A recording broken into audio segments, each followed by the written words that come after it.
अघिल्लो भिडियोमा हामीले लेबर एक्ट सुरु गरेका नै थियौँ। हामीले ट्रेनी, एप्रेन्टिस, टाइप अफ इम्प्लोइमेन्ट होइन के कस्ता हुन्छन् र केही डेफिनेसनहरू हेरेका थियौँ। अब यहाँ हामी हेरौँ वर्किङ आवर के कस्तो हुँदो रहेछ। जोसुकै हुन्, जोसुकै भए पनि दिनको नट मोर देन 8 आवर्स अनि हप्तामा नट मोर देन 48 आवर्स। तर लगातार 5 घन्टा काम गर्छ भने हाफ आवरको रेस्ट हुनुपर्छ। तर यदि काम रोक्न मिल्दैन भने रोटेसन बेसिसमा गर्नु पर्दछ। रेस्ट टाइम पनि वर्किङ आवरमा गनिन्छ। कम्पल्सन टु वर्क, अब हामीले बाध्य पार्न सकिन्छ ओभर टाइम काम गर्नलाई। भनेको दिनको 8 घन्टाभन्दा बढी वा हप्तामा 48 घन्टाभन्दा बढी काम गर्नलाई। किन, के कस्तो बेलामा त भन्दा, तर नर्मली चाहिँ गर्न पाइँदैन होइन। कम्पेलमा अघि हामीले हेरेका थियौँ फोर्स लेबरमा लाउन पाइँदैन, तर यो केसमा पाइन्छ।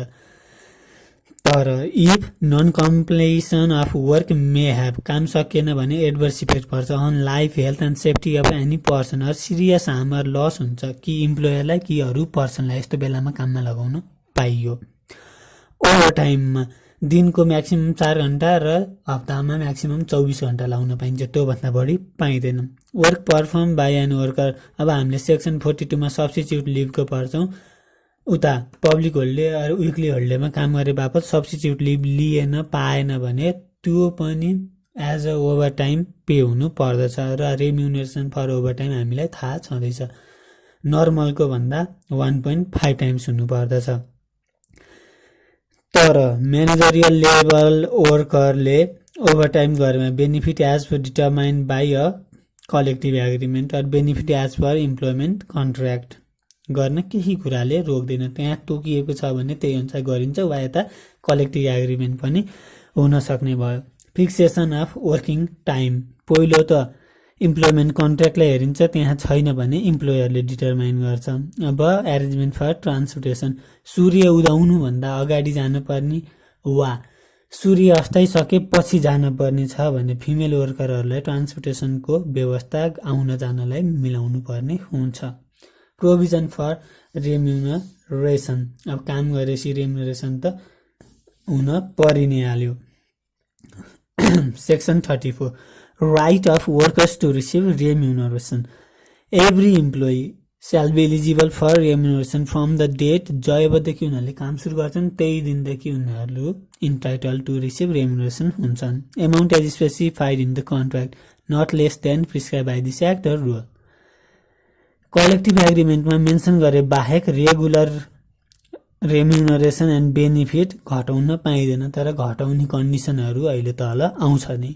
सेक्सन 35मा time for payment of remuneration as per contract छैन भने इम्प्लोयरले डिटर्माइन गर्छ। तर worker working for less than 1 month, 1 महिनाभन्दा कम काम गरिन्छ भने काम सकिएको 3 दिनभित्र पैसा दिनुपर्छ। क्याजुअल वर्कर छ भने काम सकिने बित्तिकै पेमेन्ट गर्नुपर्छ र एउटा पेमेन्ट र अर्को पेमेन्ट नर्मल्ली 1 महिनाभन्दा बढीको डिफ्रेन्स हुनु हुँदैन। यो चाहिँ अरूको लागि भयो।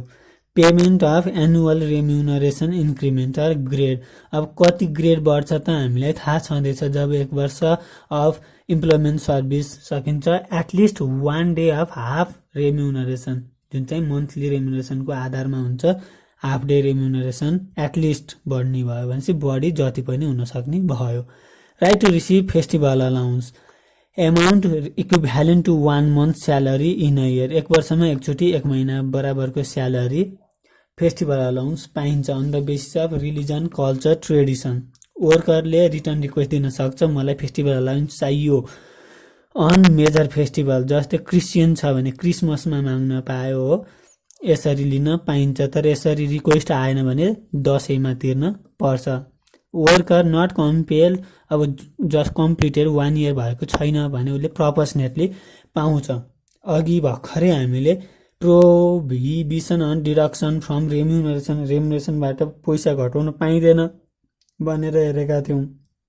अब यहाँ तलका कन्डिसनहरू, तलका पैसाहरू चाहिँ घटाउन पाइन्छ।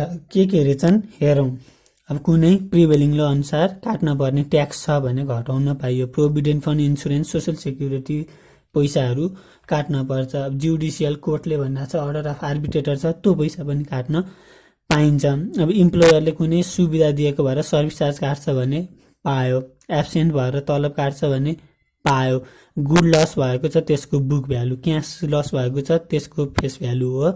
अनि नेग्लिजेन्टली काम गरेको छ भने production cost in case of good manufacture. अनि amount specified in collective agreement पनि काट्न पायो। Membership fee for trade union, loan or repayment made in advance to worker by employer. अब लोन र इन्ट्रेस्ट पनि काट्न पाउँछ, हामीलाई थाहा छँदैछ। सिक्वेन्स अफ डिडक्टिङ एमाउन्ट कसरी काट्ने त ए र बी, पहिला ट्याक्स पिएफ इन्सुरेन्स यिनीहरू काटिसकेपछि मात्रै ए र बी काटेपछि सिडिएफजिएचआईसम्म पुगिन्छ। यो लगातार हुनुपर्छ, पहिला अरू काटेर ट्याक्स अनि पिएफहरू काट्न पाइँदैन भन्न खोजेको। अब एकचोटिमा म्याक्सिमम कति काट्ने त होइन, maximum limit procedure for deduction तोकिएको हुन्छ। Recovery of amount if the worker dies or his or service is terminated before the amount is deducted भनेको अब त्यो भएपछि आफूले तिर्ने पैसाबाट काट्नुपर्छ, फुल्ली रिकभर भएन भने। Give 15 day notice to his legal heir हो, अब उसले तिरेन भने त्यो डेट सकिएको 35 दिनभित्र केस फाइल गर्नु पर्दछ। अब हामी बिदामा आयौँ, अब काम गरेपछि बिदा त चाहियो नि त नि, होइन र। विकली होलिडे हप्तामा एक दिन हुन्छ, हामीलाई थाहा छँदैछ शनिबार। पब्लिक होलिडे नर्मल्ली अब मे डे लेबर डे सहित गर्दा 13 दिन हुन्छ र वुमनहरूलाई चाहिँ 14 दिन हुन्छ, इन्क्लुडिङ इन्टरनेसनल वुमन डे नारी दिवस सहित गर्दाखेरि। यो चाहिँ अब 13 दिन त कुन दिन त भन्दाखेरि fix by regulatory body or इम्प्लोयरले फिक्स गर्छ। सब्स्टिट्युट लिभ, पब्लिक अरू विकली होलिडेमा काम गरेमा हो, can get substitute leave within 21 days from the date of such work. दिँदैन भने ओभर टाइम मानिन्छ भन्छ। Leave, home leave, home leave भनेको at the rate 1 day for 20 day of for the work he works. 20 दिन काम गर्यो भने 1 दिन होम लिभ पाउँछ, फुल्ली पे। तर एजुकेसनल इन्स्टिट्युसन अरू समर अरू विन्टर भ्याकेसन पाउने इन्टरप्राइजहरू छ भने चाहिँ होम लिभ पाइँदैन। तर समर अरू विन्टर भ्याकेसन होम लिभ भन्दा कम छ भने त्यो सर्टफल चाहिँ लिन पाउँछ। सिक लिभ, वर्षको 12 दिन लिन पाउँछ। अब 1 वर्षभन्दा कम काम गर्छ भने प्रपोर्सनेटली लिन पायो होइन। 12 दिन इन अ इयर भनेपछि महिनाको 1 दिन मानौँ न होइन। एकचोटिमा 3 दिनभन्दा बढी बिदा चाहियो भने medical certificate by certified physician त्यो लिएर आउनु पर्छ, अनिखेर मात्रै पाउँछ। इन केस अब इमिडिएट म त आज अचानक बिरामी भएँ भने के गर्ने त भन्दा immediately through fastest means of communication मैले नोटिस पठाउनु पर्दछ। अब म्याटर्निटी मदरहुड लिभ भन्ने आयो। अब कुनै पनि महिला बच्चा पाउने दिन तोकिएको हुन्छ नि, महिलाले बच्चा पाउने दिन तोकिएको अगाडि र पछाडि गरेर 14 हप्ता बिदा लिन पाउँछ हो। अब भनेपछि बच्चा पाउने दिन तोकिएको भन्दा एटलिस्ट 2 हप्ता अगाडि र बच्चा पाइसकेपछि एटलिस्ट 6 हप्तासम्म बिदामा बस्नुपर्छ। 60 दिनको चाहिँ पैसा तिरिन्छ, 60 दिनभन्दा बढीको चाहिँ पैसा तिरिँदैन। अब सर्टिफाइड फिजिसियनले एडिसनल लिभ चाहिन्छ भन्यो हो। अब आमाको बच्चाको रेस्टको लागि वा गुड हेल्थको लागि भन्यो भने अब इम्प्लोयरलाई भन्न पर्यो र इम्प्लोयरले 1 महिनाको अनपेड लिभ बाई एडजस्टिङ अरू लिभहरूलाई मिलाउनु पर्यो। Provision of maternity leave to be applied in case of birth of deceased child or miscarriage. बच्चा मर्यो वा मिसक्यारेज भयो त्यस्तो महिलाको जो 7 महिना वा 7 महिनाभन्दा बढी प्रेग्नेन्ट छ हो, त्यो बेलामा पनि अब म्याटर्निटी लिभ पाइन्छ। अब आमा नै बच्चा पाएको 60 दिनभित्र आमा नै अब मर्यो भने होइन, त्यस्तो बेलामा चाहिँ बाँकी रहेको बिदा त्यस्तो कर्मचारीको बुढाले लिन पाउँछ। Every male worker during confinement of his wife भनेको बच्चा पाउने दिन तोकिएको बेलामा 15 दिन fully paid maternity care leave लिन पाउने व्यवस्था राखिएको छ। अनि एक्सेप्ट अब बच्चा मरेको जन्मेको बाहेक अरू केसमा बर्थ सर्टिफिकेट लान पर्ने हुन्छ। Remuneration not to be paid, maternity लिभको रेम्युनरेसन एसएसएफबाट पाएमा त्यति लिमिटसम्मको एमाउन्ट इम्प्लोयरले तिर्नु पर्दैन। Mourning grief or sorrow leave भनेको क्रिया बिदा 13 दिनको हुन्छ, हामीलाई थाहा छँदैछ। Fully paid where husband or wife dies or any worker himself is required to आफै बस्नुपर्छ भने लिन पर्ने भयो। अर फिमेल वर्करको केसमा चाहिँ आफू बस्न पर्ने केस, जस्तै बाउ आमा सासू ससुरामा पाइने भयो। अब लिभ कति दिनसम्म जोड्न पाइन्छ, एक्युमुलेट गर्न पाइन्छ भन्दा होम लिभ 90 दिनसम्म, सिक लिभ 45 दिनसम्म एक्युमुलेट गर्न पाइने भयो। इम्प्लोइमेन्ट सर्भिस इन गरेमा डाइ मरेमा रिसिभ त्यो लास्ट मन्थली स्यालेरी कति रिसिभ गरेको छ त त्यही आधारमा एक्युमुलेटेड पेमेन्ट पाउने भयो। एमाउन्ट अब योभन्दा बढी छ भने हरेक वर्ष पैसा तिर्दै जानु पर्दछ, किनभने लास्ट टाइममा एकैचोटि दिनु पर्यो भने there will be huge sum of money. Computation of year for the purpose of leave कसरी गनिन्छ त? लले भन्छ भने ल अनुसार गर्ने, छैन भने रेगुलेटरी अथोरिटी अनुसार, इडिटीले भन्दैन भने इम्प्लोइमेन्ट कन्ट्र्याक्ट अनुसार, यी कसैले नि भन्दैनन् भने गभर्मेन्टले फलो गर्ने फाइनेन्सियल इयर अनुसार। Leave not as a matter of right, leave भनेको एउटा सुविधा हो, अधिकार होइन। सिक लिभ, मर्निङ लिभ अनि म्याटर्निटी लिभ बाहेक अरू लिभ चाहिँ फ्यासिलिटी हुन्। And shall not be claimed as right, यो त मेरो अधिकार हो, मलाई दिनै पर्छ, म लिन्छु भन्न पाइँदैन। माथिका 3वटा लिभ बाहेक अरू चाहिँ इम्प्लोयरले रिफ्युज गरिदिनु पनि सक्छ, विथहोल्ड गर्न, घटाउन, अल्टर गर्न पनि सक्दछ, बेस्ड अन उसको काम रोकिनु भएन, होइन। And we have reach here provident fund, gratuity and इन्सुरेन्सवाला chapter.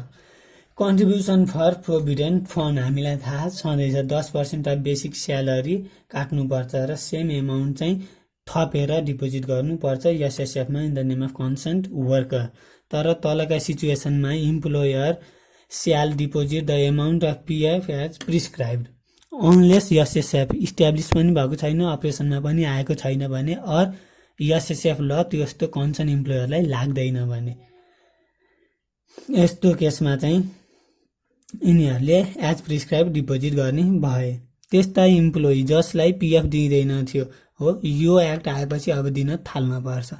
Amount of PF similar फन्डमा भएको, अब कहीँ आफैले राखेको हुनसक्छ under the custody of employer, यो चाहिँ सबै एसएसएफमा ट्रान्सफर गर्नु पर्दछ। यसरी पिएफको पैसा एसएसएफमा डिपोजिट नगरे employer to pay amount equivalent to 10% of basic remuneration in addition to actual remuneration they are entitle to. यहाँ कहीँ पर्मानेन्ट, टेम्पोररी, क्याजुअल केही भनेको छैन भनेपछि सबैलाई गर्नु पर्यो भन्ने हामीलाई थाहा भयो।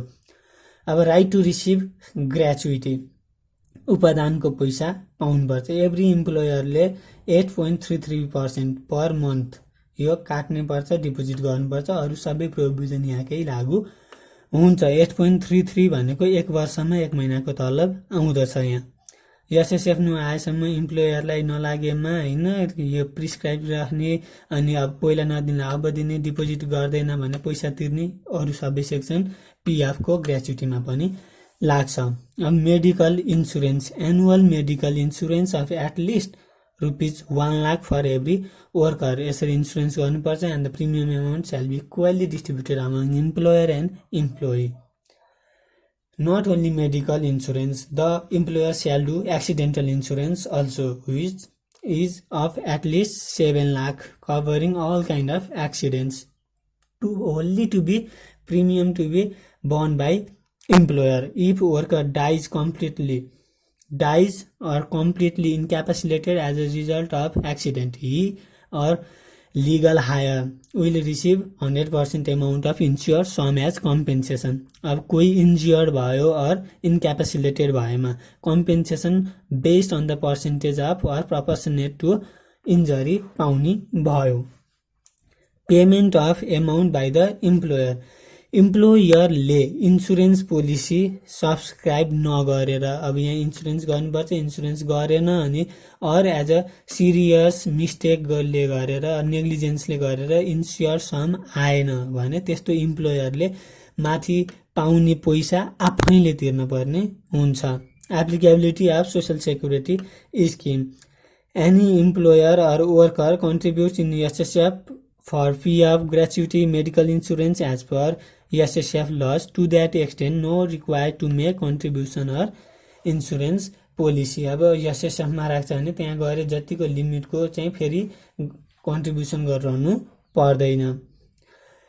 Provision for labour provider. अब लेबर प्रोभाइडर गर्ने एउटा छुट्टै संस्था अहिले चलेका छन्। एक्जाम्पलको लागि यो सेक्युरिटिजहरू हुन्छ नि, हो सेक्युरिटी भनेको गार्डहरू। अब यसको लागि के कस्तो छ हेरौँ। Worker may be hired from labour provider. कुन कुन सर्भिस चाहिँ लेबर प्रोभाइडरबाट हायर गर्नुपर्छ त? काउन्सिलको रिकमेन्डेसनमा मिनिस्ट्रीले पब्लिस गर्छ। यसरी हायर गर्दा employee them in any work other than core work भनेको मेन वर्क बाहेक अरूमा लगाउनु पर्छ। प्रपोजल टेन्डर दिँदा रेम्युनेसन बेनिफिट यो एक्टभन्दा कम हुने गरी गर्नु हुँदैन कहिले पनि। Agreement in consistence with this act will be automatically invalid. अब रिक्वायरमेन्ट फर लाइसन त्यत्तिकै गर्ने, मलाई गर्न मन लाग्यो भनेर होइन, लाइसन लिनु पर्यो। Any company interested to supply worker required to take license. Submit an application with fee detailed documents in office of concerned area. अफिसमा बुझाउने है, डिपार्टमेन्ट भन्दा भन्दै फेरि डिपार्टमेन्टमा गइएला नि, अफिसमा जाने।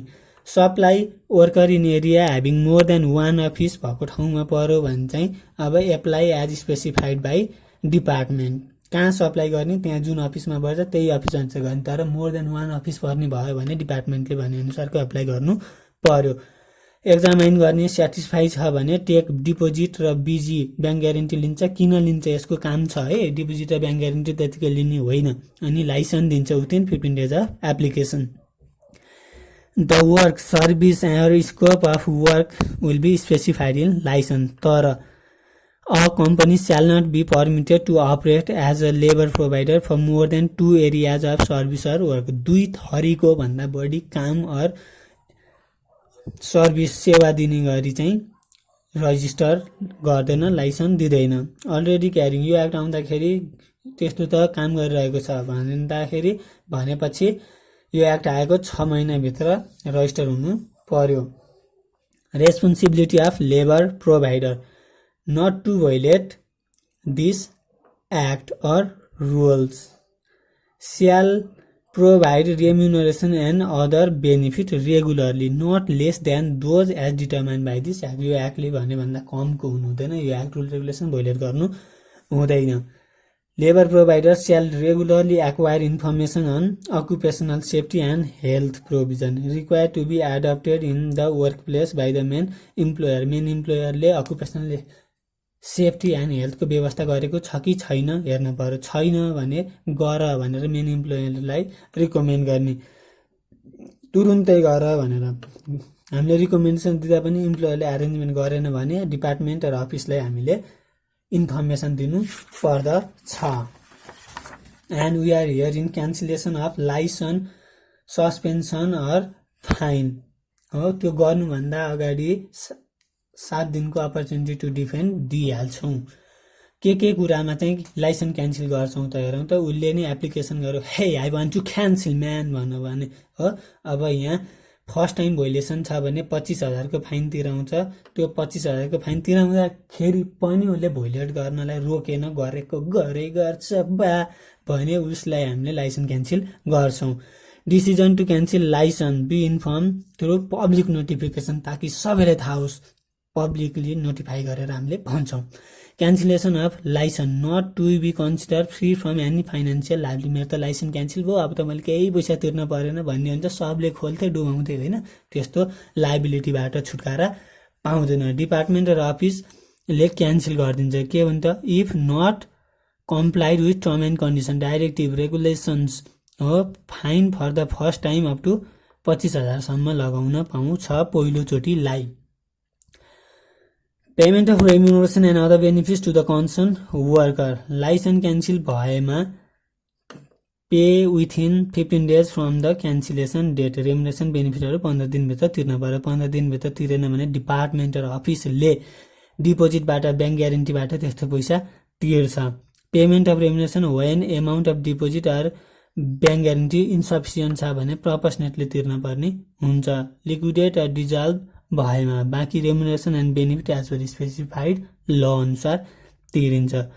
लेबर प्रोभाइडर लिक्विडेट नभए अरू एक्टिभिटी सुरु गरेमा हो अफिसले के अर्डर दिन्छ त भन्दा अर्को बिजनेसको प्रपर्टीबाट लायबिलिटी तिर्केटो भनेर भन्छ। अब लायबिलिटी अफ मेन इम्प्लोयरको चाहिँ के हो त उसले लेबर प्रोभाइडरसँगको एग्रिमेन्ट कम्प्लाई गर्नु पर्दछ। Main employer shall ensure the provision of this act is compared in matter of remuneration and benefit. उसले नि हेर्न पर्यो रेमुनरेसन बेनिफिट के यो एक्ट अनुसार दिइरहेको छ त लेबर प्रोभाइडरले वर्करलाई हेर्नु पर्यो। Obtain information whether labor provider regularly provide remuneration and benefit to the worker। अब दिन्छ कि दिँदैन रेमुनरेसन बेनिफिट सोध्न पर्यो। दिँदो रहन्छ भने रिक्वेस्ट गर्ने देऊ भनेर अनि इन्फर्म गर्ने, दिएन भने inform to department or office. Information of non payment पाएपछि हो डिपार्टमेन्ट अर अफिसले त्यो डिपोजिटबाट त्यो ब्याङ्क ग्यारेन्टीबाट रेमुनरेसन पैसा तिर्ने भयो। Main employer to maintain necessary arrangement for occupational health and safety. Arrangement गरिसकेपछि प्रिभेलिङ ल अनुसार रेमुनरेसन अर बेनिफिट बढेमा अब लले चाहिँ स्यालेरी नै बढाइदियो भने मेन इम्प्लोयरले पनि इन्क्रिमेन्टल एमाउन्ट दिनु पर्दछ। Hiring of worker is prohibited from any हो कहाँ कस्तो इन्टिटीबाट चाहिँ वर्कर हायर गर्न पाइँदैन त भन्दा त्यस्तो entity enterprise which are establish with the involvement of main employer or manager director or family member or on his behalf यस्तोबाट चाहिँ गर्न पाइएन इन्भल्भमेन्ट छ नि त त्यही भएर। Inspection supervision and monitoring by office to regular inspect supervise monitor for compliance of act and rule. Issue भेटिएमा डाइरेक्सन दिन्छ र डाइरेक्सन पाएपछि कम्प्लाई गर्नु पर्दछ। Deemed worker of the main employer where main employer hires worker from a non license होल्डरबाट कसैले worker hire गर्छ भने मेन इम्प्लोयरको वर्कर मानिन्छ। Prohibition on taking fee from workers by labour प्रोभाइडरले मैले काममा लगाइदिएँ अब मलाई फी र कमिसन ल्याऊ भनेर भन्यो भने गाला फुट्ने गरी हान्न पर्छ। किन यस्तो लिन पाइँदैन। Chapter 12 provision for occupational safety and health. Formulation of occupational safety and health policy of worker other person in workplace. Every employer as per this act rule order directive बनाउनु पर्दछ है सबैले। Policy shall be registered in office register पनि गर्नु पर्छ। अफिसले monitor गर्छ whether त्यो पोलिसी बनाएको मात्र छ कि कम्प्लाई पनि छ भन्ने कुरो। Duties of employer toward worker अब what are the duties of employer toward worker हामी हेर्छौँ। इन्स्योर सेफ्टी इन्भाइरोमेन्ट पहिला त इन्भाइरोमेन्ट वातावरण नै सेफली बनाउनु पर्यो। By making arrangement of safety and health provision. Make provision for use operation storing or shifting of chemical physical or decomposable material or equipment so that यिनीहरूले वर्करहरूको हेल्थमा सेफ्टीमा adverse effect नगरोस् है। Chemical physical हैन decomposable सामानहरू सार्ने Verne use गर्ने छ भने provide information notice or training relating to health and safety अब नोटिस ट्रेनिङ दिनु पर्यो तिनीहरूको सेफ्टीको लागि हेल्थको लागि ट्रेनिङ दिनु पर्यो। कुनै त्यस्तो इक्विपमेन्टहरू हैन वा यो केमिकल फिजिकल बायोडिग्रेडेबल मेटेरियलहरू युज गर्ने छ भने कसरी गर्ने त ताकि आफूलाई इफेक्ट नगरोस्। एरेन्जमेन्ट फर सेफली इन्ट्री हुनु पर्यो सेफली एक्जिट हुनु पर्यो from the work place. Provide personal safety equipment to worker दिनै पर्छ है पर्सनल सेफ्टी इक्विपमेन्ट अनि अरू आवश्यक परे अनुसार त गर्ने भइ नै हाल्यो। Employer not to charge any commission है मैले त तिमीहरूलाई यस्तो यस्तो कुराहरू दिएको छु लु मलाई चार्ज दिइहाल त भन्यो भने द्याट विल बी अगेन्स्ट ल। हियर वी हेभ सिन के ड्युटी कसको हो भनेर अकुपेसनल हेल्थ एन्ड सेफ्टी पनि हेरियो विधा पनि हेरियो हैन अनि यतापट्टि खै के हेरियो, लेबर प्रोभाइडरको बारेमा पनि सबै हेरियो, पिएफहरू पनि we have seen and we will definitely meet in next video. र अन्त्यमा के भन्न चाहन्छु भने if there is bad situation in front of you then don't say why me, say try me. र भिडियो राम्रो लागे लाइक, शेयर र सब्स्क्राइब गरिदिनु होला।